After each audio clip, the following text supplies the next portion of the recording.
Well, good morning, you two friends. Today, let's talk about the presidential pardon.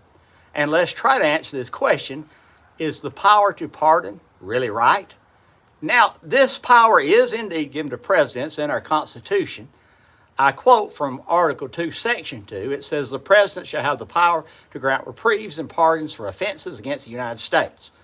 Now, I question that because it's in a paragraph talking about officers of the military and other officers the president oversees. Nothing's mentioned about common criminals out on the street, but nevertheless, Trump hasn't been the first one to abuse this, in fairness to Trump. Others have. Ford pardoned Nixon for his Watergate scandal and many other corrupt deals. President Clinton pardoned Mark Rich, who just by chance had an ex-wife that had given hundreds of thousands of dollars to the Democrat committee and helped Hillary get elected as senator of New York. And we all got infuriated when we saw Joe Biden pardon his son, Hunter, because we knew he was guilty as a dog. Nevertheless, this abuse has, in the past 10 months, to me, been put on steroids. Trump has already issued 1,600 pardons.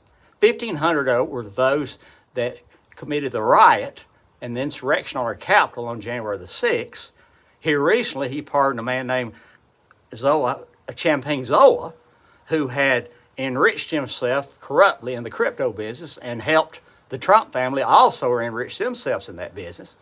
And then just last week, Trump pardoned 77 of those that tried to help him overturn the 2020 election, including Giuliani. Now, I think what offends us so much is we all know that if any of us common people did these same things, we'd be in jail for life. But if you have political connections and know the president, you can literally get away with murder. Now, some recently have said it's time to amend the Constitution and take away this right of the president. But that's hard to do. We haven't had an amendment in over 30 years. It takes 2/3 of Congress and 3/4 of the state to make that happen. We're so divided now, that'll never happen. But my friends, I think the best solution rests on we the voter. Think about it. We have elected a man, a convicted felon, a man that's committed crimes against women, a man that has a lifetime of business corruption and fraud to be our president.